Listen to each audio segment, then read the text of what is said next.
నమస్కారం. ఘంటారావానికి స్వాగతం. ముందుగా ప్రధానాంశాలు. నేడు విశాఖలో 2 లక్షల కోట్ల విలువైన పనులకు ప్రధాని శ్రీకారం. సాయంత్రం సీఎం చంద్రబాబు పవన్తో కలిసి భారీ రోడ్ షో. ఇంటర్లో అంతర్గత మార్కుల విధానం తెచ్చేలా కసరత్తు. ప్రతిపాదనలు సిద్ధం చేసిన ఇంటర్మీడియట్ విద్యామండలి.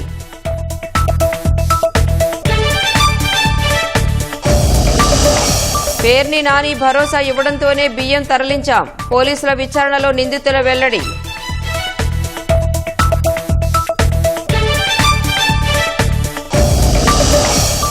ఇస్రో కొత్త చైర్మన్ గా వి నారాయణన్ నియామకం. 2 ఏళ్ల పాటు పదవిలో కొనసాగనున్నట్లు కేంద్రం వెల్లడి.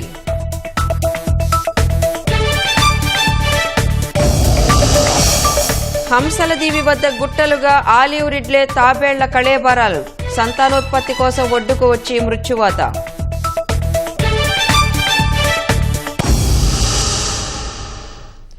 ఇంటర్లో అంతర్గత మార్కుల విధానాన్ని తీసుకువచ్చేందుకు ఇంటర్మీడియట్ విద్యామండలి ప్రతిపాదనలు సిద్ధం చేసింది. ఆర్ట్స్ గ్రూపులకు 20%, సైన్స్ గ్రూపుల్లో 30%, అంతర్గత మార్కులకు ప్రాక్టికల్స్ ఉండనున్నాయి. ఇంటర్ సిలబస్తో పాటు పరీక్షల విధానాన్ని పూర్తిగా సీబీఎస్ఈ నమూనాలోకి మార్చాలని నిర్ణయించింది. విద్యార్థులకు మొదటి ఏడాది పబ్లిక్ పరీక్షలు లేకుండా కేవలం అంతర్గత పరీక్షలు నిర్వహించడంపై ఆలోచన చేస్తోంది. విద్యావేత్తలు, తల్లిదండ్రులు, అధ్యాపకులు విద్యార్థుల నుంచి సూచనలు, సలహాలు స్వీకరించి వాటి ఆధారంగా తుది నిర్ణయం తీసుకోనుంది. వచ్చే విద్యా సంవత్సరం నుంచి మొదటి ఏడాది ఇంటర్లో అనేక మార్పులు రానున్నాయి. గణితం ప్రస్తుతం 2 పేపర్లుగా ఉండగా దీన్ని 1 పేపర్కు కుదిస్తారు. ఆ మేరకు సిలబస్ తగ్గిస్తారు. 100 మార్కులకు గణితం ఉంటుంది. వృక్షశాస్త్రం, జంతుశాస్త్రం 2 కలిపి 50 మార్కుల చొప్పున 100 మార్కులకు ఒక్కటే పేపర్ ఇస్తారు. దీన్ని జీవశాస్త్రంగా మార్పు చేస్తారు. ఆర్ట్స్ గ్రూపుల్లో రాత పరీక్ష 80 మార్కులకు ఉంటుంది. 20 మార్కులకు అంతర్గత మార్కులుంటాయి. వీటిని విద్యార్థి ప్రతిభాధారంగా కేటాయించేలా చర్యలు తీసుకోనున్నారు. ఎంపీసీ, బైపీసీ గ్రూపుల్లో 30 మార్కులకు ప్రస్తుతం ఉన్నట్లే ప్రాక్టికల్స్ ఉంటాయి. వీటిని అన్ని మార్కులకే ఉంచాలా, ఏమైనా తగ్గించాలా అనే దానిపై ఇంకా స్పష్టత రాలేదు. ఆర్ట్స్ సబ్జెక్టులకు ఇచ్చినట్లే గణితానికి సంబంధించి 20% అంతర్గత మార్కుల విధానం ఉంటుంది.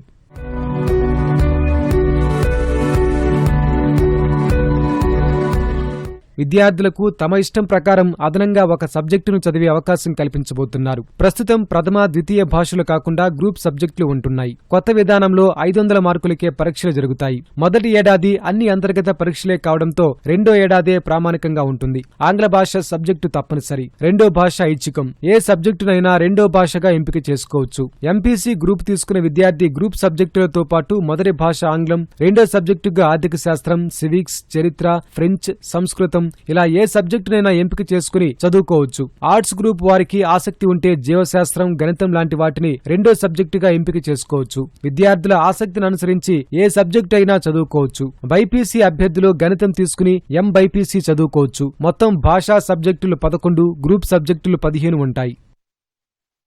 ప్రజల నుంచి నేరుగా ఫిర్యాదులు స్వీకరించి పరిష్కరించేందుకు తెలుగుదేశం పార్టీ జననాయకుడు పోర్టల్ అందుబాటులోకి తెచ్చింది. ఇక్కడ ఆయా విభాగాల వారీగా సమస్యలను క్రోడీకరించి ఆయా శాఖలకు పంపుతారు. దీనివల్ల నిర్దేశిత సమయంలోనే సమస్య పరిష్కారం కావడంతో పాటు పార్టీ నేతలకు ప్రజలతో సత్సంబంధాలు ఏర్పడనున్నాయి.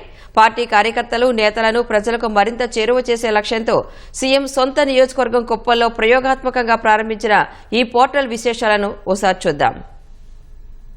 ప్రజలు ఎదుర్కొంటున్న సమస్యలను పరిష్కరించడానికి ప్రభుత్వ స్థాయిలో పార్టీ పరంగా కూడా ప్రత్యేకంగా ఒక గ్రీవియన్స్ సెల్లును ఏర్పాటు చేయాలన్న లక్ష్యంతో జననాయకుడు పేరుతో తెలుగుదేశం పార్టీ అధినేత ముఖ్యమంత్రి చంద్రబాబు నాయుడు ప్రత్యేకంగా ఒక పోర్టల్ను ప్రారంభించారు. శాసనసభ పరిధిలో కుప్పం నియోజకవర్గంలోనూ, లోక్సభ పరిధిలో నర్సరావుపేట నియోజకవర్గ పరిధిలోనూ ప్రయోగాత్మకంగా పరిశీలించిన తర్వాత ట్రయల్ అండ్ ఎర్రర్ బేసిస్ మనం కుప్పం నియోజకవర్గ పరిధిలోని తెలుగుదేశం పార్టీ కార్యాలయంలో ఉన్నాం. ఒకసారి గమనించవచ్చు. ఇలా 5 తరహా డెస్కులు ఏర్పాటు చేశారు. ఒక్కొక్క డెస్కులో ఒక్కొక్క రకమైనది. ఇది 4వ డెస్క్. ఇది జననాయకుడు దరఖాస్తులు, అదేవిధంగా పశుపోషణ, పాడి పరిశ్రమ అభివృద్ధి, లేబర్, ఫ్యాక్టరీలు, బాయిలర్లు మరియు బీమా వైద్య సేవలు, సామాజిక సంక్షేమం, నీటి వనరులు, మహిళలు, పిల్లలు, వికలాంగులు, సీనియర్లు, ఇలా ఒక్కొక్క సమస్యకు సంబంధించి ఒక్కొక్క డెస్క్ ఉంటుంది. ఆ డెస్క్లో వెళ్ళి ఆ స్థానిక ప్రజలు వారి సమస్యను తెలియజేస్తే వారు ఆ కంప్యూటర్లో దానిని నిక్షిప్తం చేస్తారు. ఎమ్మెల్యే స్థాయిలో పరిష్కారం అయితే ఎమ్మెల్యే స్థాయి పరిష్కరిస్తారు,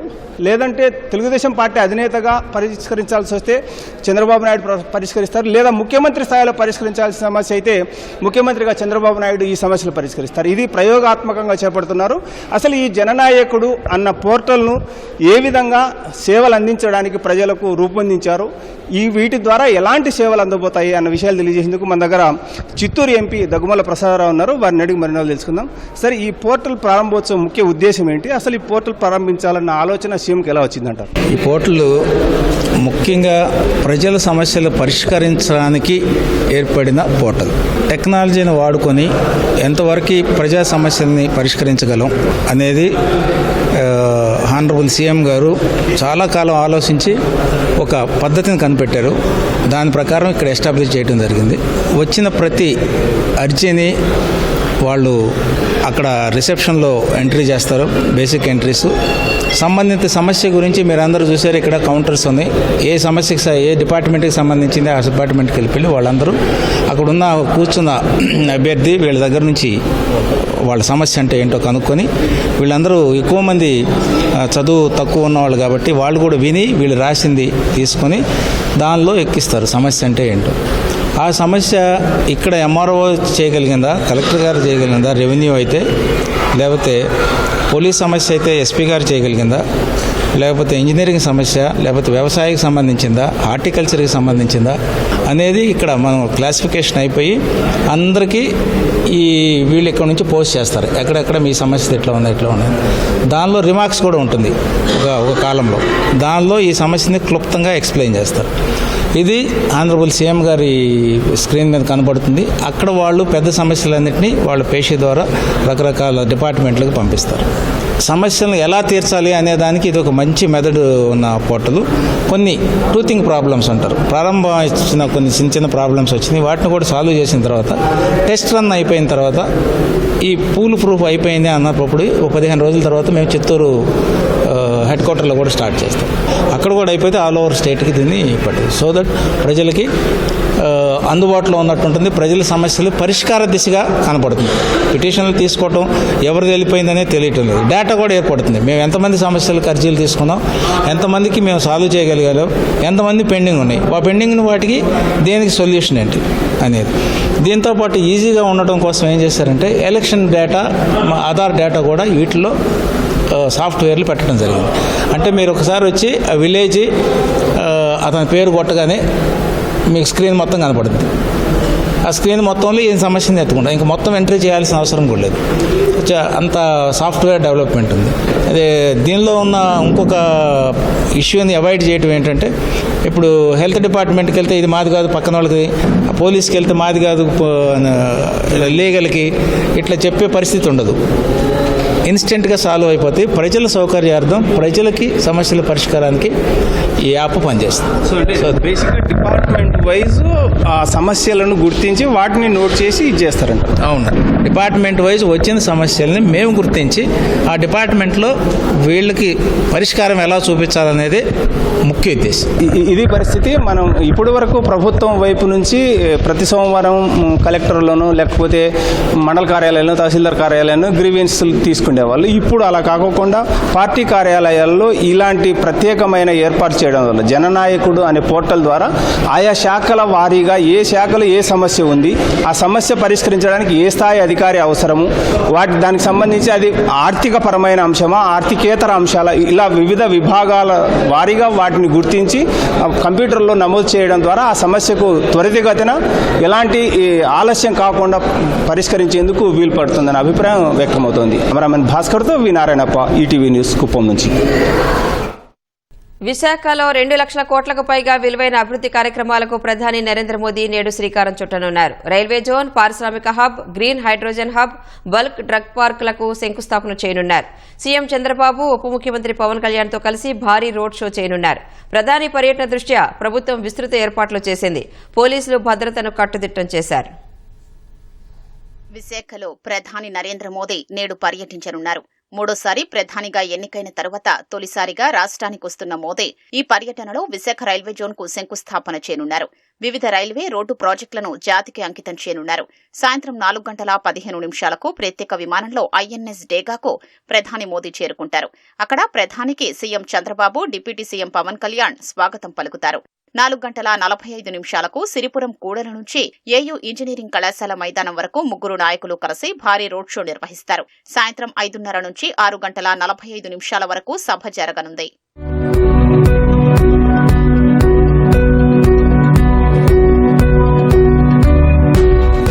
సభా వేదికపై నుంచి వర్చువల్ విధానంలో వివిధ పథకాలకు ప్రధాని మోదీ శంకుస్థాపన, ప్రారంభోత్సవాలు చేయనున్నారు. అనకాపల్లి జిల్లా పూడిమడకలో 1,85,000 కోట్ల పెట్టుబడితో 1,200 ఎకరాల్లో నిర్మించనున్న NTPC integrated green hydrogen hub కు భూమి పూజ చేస్తారు. 1,500 కోట్లతో ఏర్పాటు చేయనున్న కృష్ణపట్నం పారిశ్రామిక హబ్, 1,800 కోట్లతో నక్కపల్లిలో ఏర్పాటు చేయనున్న భారీ ఔషధ పార్కుకు శంకుస్థాపన చేస్తారు. చెన్నై, బెంగళూరు పారిశ్రామిక కారిడార్లో భాగంగా తిరుపతి జిల్లాలో కృష్ణపట్నం పారిశ్రామిక ప్రాంతానికి కూడా మోదీ శంకుస్థాపన చేయనున్నారు.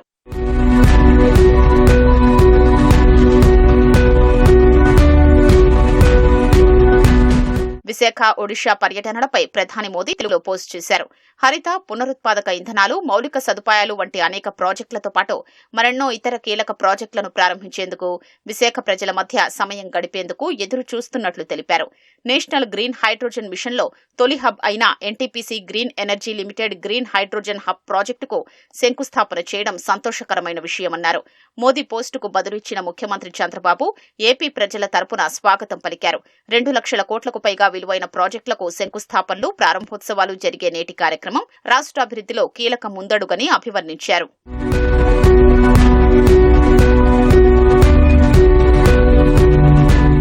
ప్రధాని పర్యటన విజయవంతం చేసేందుకు అటు ప్రభుత్వం విస్తృత ఏర్పాట్లు చేసింది. కేంద్ర మంత్రి భూపతిరాజు శ్రీనివాస వర్మ, మంత్రులు అచ్చెన్నాయుడు, అనిత, కొల్లు రవీంద్ర, నాదెండ్ల మనోహర్, బీజేపీ రాష్ట్ర అధ్యక్షురాలు పురంధేశ్వరి, అనకాపల్లి ఎంపీ సీఎం రమేష్ ఏర్పాట్లను పరిశీలించారు. అధికారులకు పలు సూచనలు చేశారు. వైసీపీ హయాంలో ఏపీని అన్ని విధాలా నాశనం చేశారన్న మంత్రి అచ్చెన్నాయుడు, పురంధేశ్వరి అనేక అభివృద్ది కార్యక్రమాలకు ప్రధాని శ్రీకారం చుడుతున్నారని హర్షం వ్యక్తం చేశారు. అనేక రాష్ట్రాలు ఈ దేశంలో ఉన్నప్పటికీ ఆంధ్రప్రదేశ్ రాష్ట్ర ప్రజలు అత్యధిక మెజార్టీతో గెలిపించారు. గత 5 సంవత్సరాలు రాష్ట్రాన్ని పూర్తిగా చిన్నాభిన్నం చేశారని ప్రత్యేకమైనటువంటి దృష్టి పెట్టి ఒకే రోజు 2 లక్షల కోట్ల రూపాయలు ప్రాజెక్ట్స్ని ఇటు ప్రారంభోత్సవం కానీ శంకుస్థాపన కానీ చేయడం దేశ చరిత్రలో ఇది మొట్టమొదటి కార్యక్రమం. ఇంతవరకు దేశంలో ఏ ప్రధానమంత్రికి, ఏ నగరంలో, ఏ రాష్ట్రం చేయని విధంగా వెల్కమ్ చేయాలని ఎన్డీఏ భాగస్వామ్య పక్షాలన్నీ నిర్ణయం చేసుకుని గత 5-6 రోజుల నుంచి కార్యక్రమాలన్నీ చేస్తున్నాం. మేము ఎన్నికల్లో కూడా డబుల్ ఇంజిన్ సర్కార్ అంటే కేంద్రంలో ఎన్డీఏ, అదేవిధంగా రాష్ట్రంలో ఎన్డీఏ గనక ఉన్నట్లయితే అభివృద్ధి ఏ రకంగా ఉంటుంది అని ప్రజలకు చూపించగలమని చెప్పి ఆ రోజు మేము చెప్పడం జరిగింది. కనుక ఆ నేపథ్యంలో గనక చూసుకున్నట్లయితే 5 సంవత్సరాలుగా ఎటువంటి అడుగు ముందు పడకుండా ఆగిపోయినటువంటి కార్యక్రమాలు ఏవైతే ఉన్నాయో, అమరావతికి ఇవాళ 15,000 కోట్ల రూపాయలు కేంద్రం కేటాయించడం జరిగింది. అదేవిధంగా పోలవరానికి 12,500 కోట్లు ఇవ్వడం జరిగింది. ట్యాక్స్ డెవల్యూషన్ ఏదైతే ఉందో 7,200 కోట్లు రాష్ట్రానికి వచ్చింది. మేము అన్నట్లుగా డబుల్ ఇంజిన్ సర్కార్ ఉన్నట్లయితే అభివృద్ధి ఏ రకంగా చేసుకోగలమో అని చెప్పడానికి ఇవన్నీ కూడా నిదర్శనం. మరి వీటిని అందుకుంటున్నటువంటి ప్రజలు, అర్థం చేసుకున్నటువంటి ప్రజలు ఇవాళ మోడీ గారిని ఆశీర్వదించడానికి పెద్ద సంఖ్యలో, పెద్ద ఎత్తున ముందుకు రావడం అనేది ఇది మనం అందరం కూడా స్వాగతించదగ్గ విషయం. ప్రధాని మోదీ పాల్గొనే సభకు దాదాపు 2 లక్షల మంది వస్తారని, రోడ్ షోలో 1,00,000 మంది వరకు పాల్గొంటారనే అంచనాతో ప్రభుత్వం ఏర్పాట్లు చేసింది. దాదాపు 3,000 మంది పోలీసుల్ని మోహరించారు. సీసీ కెమెరాలు, డ్రోన్ కెమెరాలతో నిఘా పెట్టారు. ప్రధాని మోదీ విశాఖ పర్యటన ఏర్పాట్లకు సంబంధించిన సమాచారాన్ని మా ప్రతినిధి ఆదిత్య పవన్ ప్రత్యక్ష ప్రసారం ద్వారా అందిస్తారు. ప్రధాని మోడీ పర్యటనకు అన్ని ఏర్పాట్లు పూర్తయ్యాయి.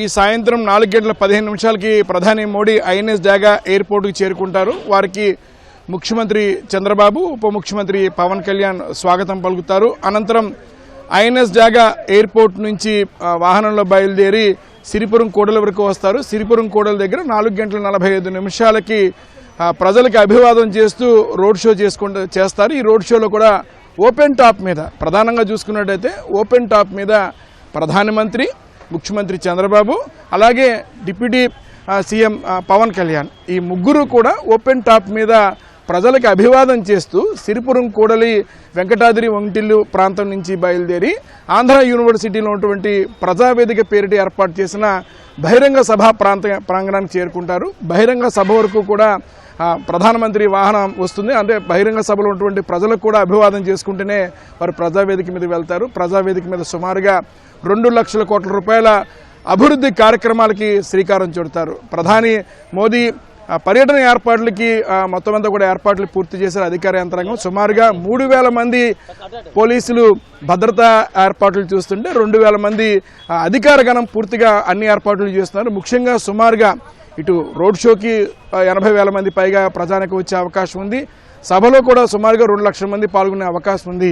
వారందరికీ ఆహార ఏర్పాట్లు జరుగుతున్నాయి. ప్రస్తుతం మనం అంబేద్కర్ భవన్లో ఉన్నాం. ఇక్కడ ఆహార ఏర్పాట్లు జరుగుతున్నాయి. మనం చూస్తున్నాం ఇవన్నీ కూడా ప్రధాని మోదీ సభకి వివిధ జిల్లాల నుంచి వచ్చేటువంటి వారందరికీ కూడా ఆహారం అందించడం కోసం, మధ్యాహ్నం ఆహారం అందించడం కోసం, తిరిగి మళ్ళీ సభ అయిపోయిన తర్వాత కూడా ఆహారం అందించడం కోసం ఈ తరహాగా ఏర్పాట్లు చేస్తున్నాం. మనం చూస్తున్నాం వారి కోసం ఉంచినటువంటి వాటర్ బాటిల్ చూస్తున్నాం. సుమారుగా 3 లక్షల పైచీలకు వాటర్ బాటిల్ని ఉంచారు.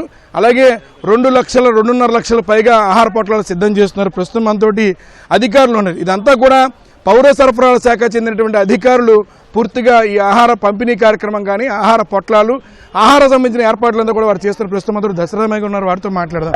ఏమంటారు, ఏ రకమైన ఏర్పాట్లు చేస్తున్నారు, ఎంతమందికి ఆహార పొట్లాలు ఇస్తారు? మొత్తం 4 పాయింట్లో ప్రిపరేషన్ అవుతుంది సార్. దాంట్లో ఒక పాయింట్ ఏమో పోలీస్ స్టాఫ్కి, 3 పాయింట్లు పబ్లిక్కి ప్రిపరేషన్ అవుతుంది. మొత్తం అందరికీ కలిపి 2.6 లక్షల మందికి ప్రిపేర్ చేస్తున్నాం, ఇంక్లూడింగ్ 10,000 పోలీస్ మెంబర్స్కి కలిపి. మొత్తం దాదాపు 1000 మంది పనిచేస్తున్నారు ఇవాళ ప్రిపరేషన్ దాంట్లో. ఆల్మోస్ట్ మొత్తం ఫుడ్ లైసెన్స్ ద్వారా శాంపుల్స్ తీసుకోవడం, చెకింగ్ అంతా కూడా ఆల్రెడీ అయిపోయింది. ఇక్కడ ఆల్మోస్ట్ వీళ్ళకి లంచ్, డిన్నర్ 2 ఏర్పాటు చేస్తున్నాం. అట్ ద సేమ్ టైం ఎవరైనా మధ్యలో ఇక్కడ వరకు రీచ్ అవ్వలేక ట్రాఫిక్ కోసం వెనక్కి వెళ్లాల్సి వచ్చిన వాళ్ళ కోసం స్నాక్స్ అరేంజ్మెంట్ చేసాము. కంటింజెన్సీ జోన్స్ ఉన్నాయి సార్, 4 కంటింజెన్సీ జోన్స్. ఈ 4 జోన్స్లో కూడా వెనక్కి వెళ్లాల్సిన వాళ్ళకి ఫుడ్ ప్రిపరేషన్స్ కూడా అవుతున్నాయి. మీరు ఇక్కడ చూడొచ్చు, మొత్తం అంతా కూడా ఎక్కడా కూడా పామ్ ఆయిల్స్ కానీ యూసేజ్ ఎక్కడా లేదు. ఆల్రెడీ ఫుడ్ సేఫ్టీ ఆఫీసర్స్ మొత్తం అంతా శాంపుల్స్ తీసుకొని గైడ్ లైన్స్ ద్వారానే అవుతుంది. మొత్తం అంతా కూడా క్వాలిటీ చెక్ మీదే అవుతుంది అనమాట. మెనూ సింపుల్ సార్, ఎక్కువసేపు ఉన్నా స్పాయిల్ అవ్వకుండా. మనం ఇప్పుడు లంచ్లోకి వచ్చేసరికి సార్ పులిహోర, biscuit packet, butter milk packet, water bottle ఇస్తున్నాం సార్. డిన్నర్లోకి వచ్చేసరికి jeera rice, butter milk, cake, water bottle ఇస్తున్నాం సార్. స్నాక్స్కి వచ్చేసరికి నమ్కీన్ ప్యాకెట్, బిస్కెట్, కేక్ ఇస్తున్నాం సార్. అది నెక్స్ట్ తయారీ 4 చోట్ల అవుతుంది సార్ ఇవాళ. మొత్తం అంతా కూడా దాదాపు 1000 మంది పనిచేస్తున్నారు ఈ 4 చోట్ల కలిపి. ఇవాళ షిఫ్ట్ 2 షిఫ్ట్లో మొత్తం 2,000 మంది పనిచేస్తున్నారు 2 షిఫ్ట్ల మీద. మీకు సుమారుగా మొత్తం ఒక 4 రోజులుగా పోలీసులకు చేస్తున్నాం, పోలీస్ డిపార్ట్మెంట్ వాళ్ళకి చేస్తున్నాం ఈ అరేంజ్మెంట్స్కి. నిన్న మధ్యాహ్నం మొదలెట్టాము. ఇక్కడ ఈ పాయింట్లో, మనం ప్రస్తుతం ఉన్న పాయింట్లో దాదాపు 1,00,000 మందికి ప్రిపేర్ అవుతుంది సార్. ఇది మెయిన్ పాయింట్, మనకి కేంద్రం దగ్గరగా ఉన్న పాయింట్. ఇది మొత్తం సుమారు 2.5 లక్షల ఆహార పొట్లాలు సిద్ధం చేస్తున్నారు. మొత్తం విశాఖపట్నంలో 4 ప్రాంతాల్లో, మనం అంబేద్కర్ భవన్ అనే ప్రాంతంలో ఉన్నాం. అలాగే ఇదే తరహాలో విశాఖపట్నంలో మరో 3 పాయింట్లు ఈ రకంగా ఆహారాన్ని సిద్ధం చేస్తున్నారు. మధ్యాహ్నం లంచ్ని ఇస్తున్నారు. అలాగే రాత్రి డిన్నర్ కూడా అందించే ఏర్పాటు చేస్తున్నారు. బాక్సుల్లో మనకి ఇక్కడ పార్సిల్కి సిద్ధం చేసి ప్రజలకి పంపిణీ చేయడం కోసం బాక్సుల్లో సిద్ధం చేసినటువంటి ఆహారాన్ని మనం చూస్తున్నాం. ఆహారాన్ని అంతా కూడా ఈ విధంగా బాక్సుల్లో సిద్ధం చేసి వారందరికీ, ప్రజానికి అందరికీ అందజేయడానికి ఏర్పాట్లు చేస్తున్నారు. మరోవైపు మనం ఎక్కడైనా ఒకవేళ వారు సభా ప్రాంగణం దగ్గర లేకపోయినా, మార్గ మధ్యలో ఉన్న వారికి ఏ ఇబ్బంది లేకుండా వారికి కూడా ఆహారం అందించే విధంగా ఏర్పాట్లు చేస్తున్నారు. సుమారుగా 3.5 లక్షల వాటర్ బాటిల్ని సిద్ధం చేశారు. అలాగే 2.5 లక్షల ఆహార పొట్లాలు కూడా ప్రధాని మోదీ సభకు వచ్చేటువంటి ప్రధానికానికి పంపిణీ ఏర్పాట్లన్నీ కూడా పూర్తయ్యాయి. కెమెరా పర్సన్ ఏ శ్రీనివాస్తో ఆదిత్య పవన్, విశాఖపట్నం.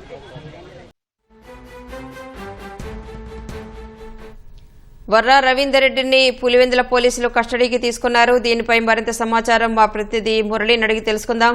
మురళి, వర్రా రవీందర్ రెడ్డి విచారణకు సంబంధించిన వివరాలేంటి?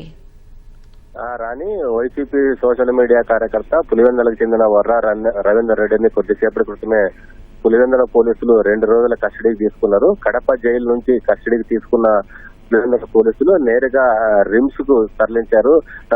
కడప కోర్టు ఆదేశాల మేరకు కస్టడీలో విచారణ చేయడానికి ముందుగానే వైద్య పరీక్షలు నిర్వహించాలని ఆదేశాలు ఇవ్వడంతో ప్రస్తుతం రిమ్స్ లో వైద్య పరీక్షలు నిర్వహిస్తున్నారు. వర్రా రవీందర్ రెడ్డికి వైద్య పరీక్షలు పూర్తయిన వెంటనే Kadapa cyber crime police station లో డిఎస్పీ మురళీ నాయక్ అతన్ని విచారించనున్నారు. ఇతని పైన వర్రా రవీందర్ రెడ్డి పైన కడప జిల్లాలో 10 కేసులు, రాష్ట్ర వ్యాప్తంగా 40 కేసులు నమోదయ్యాయి. నవంబర్ 11న పులివెందుల పోలీస్ స్టేషన్ లో నమోదైనటువంటి SC/ST అట్రాసిటీ BNS యాక్ట్ కింద వర్రా రవీందర్ రెడ్డి, సజ్జల భార్గవ రెడ్డి, అర్జున్ రెడ్డి పైన కేసులు నమోదయ్యాయి. ఈ కేసులో మరింత లోతుగా విచారణ చేయడానికి పులివెందుల పోలీసులు కస్టడీకి తీసుకున్నారు. ఇవాళ రేపు 2 రోజుల పాటు కడపలోనే ఉదయం 9 గంటల నుంచి సాయంత్రం 5 గంటల వరకు న్యాయవాది సమక్షంలో వర్రా రవీందర్ రెడ్డిని విచారించేటువంటి అవకాశం ఉంది. ఈ కేసులో ఈ సామాజిక మాధ్యమాల్లో అసభ్యకరమైన పోస్టులు పెట్టడం వెనక ఉన్నటువంటి కుట్రదారులు ఎవరు అనేది తెలుసుకోవడానికి 2 రోజుల పాటు పులివెందుల పోలీసులు వర్రా రవీందర్ రెడ్డిని విచారించనున్నారు. ఈ విచారణ సందర్భంగా అనేక మంది, దాదాపు రాష్ట్ర వ్యాప్తంగా 100 నుంచి 150 మంది పైగానే ఈ నిందితులు ఉన్నారు. వారందరి పైన కూడా కేసులు నమోదు చేయడానికి ప్రయత్నాలు చేస్తున్న నేపథ్యంలో అట్రాసిటీ కేసులు నవంబర్ 8 నమోదైనటువంటి కేసులో 77 మంది నిందితులుగా ఉన్నారు. వారందరి భాగవతము ఇతను వెనుకున్నటువంటి కుట్రదారులను తెలుసుకోవడానికి వర్రా రవీందర్ రెడ్డి ఇచ్చేటువంటి వాంగ్మూలమే కీలకంగా మారేటువంటి అవకాశం ఉంది. రాని ధన్యవాదాలు మురళి. భారత అంతరిక్ష పరిశోధన సంస్థ ఇస్రో కొత్త చైర్మన్ గా వి నారాయణన్ ను కేంద్రం నియమించింది. ప్రస్తుత ఇస్రో చైర్మన్ ఎస్ సోమనాథ్ పదవీకాలం ముగుస్తుండటంతో ఈ నెల 14న నారాయణన్ బాధ్యతలు చేపడతారు. ఈ మేరకు కేంద్ర కేబినెట్ నియామకాల కమిటీ నోటిఫికేషన్ విడుదల చేసింది. ఇస్రో అధిపతిగా బాధ్యతలు చేపట్టనున్న నారాయణన్ 2 ఏళ్ల పాటు ఈ పదవిలో కొనసాగనున్నారు. ప్రస్తుతం ఆయన ఒలియామాలలోని liquid propulsion system centre LPSC డైరెక్టర్గా కొనసాగుతున్నారు. రాకెట్ వ్యవస్థ, స్పేస్ క్రాఫ్ట్ ప్రపల్షన్ కు సంబంధించి 4 దశాబ్దాలుగా పలు హోదాల్లో ఆయన పనిచేస్తున్నారు. GSLV MK3కి సంబంధించి CE-20 క్రయోజెనిక్ ఇంజిన్ అభివృద్ధి, ఆదిత్య స్పేస్ క్రాఫ్ట్ రూపకల్పనలో నారాయణన్ కీలక పాత్ర పోషించారు.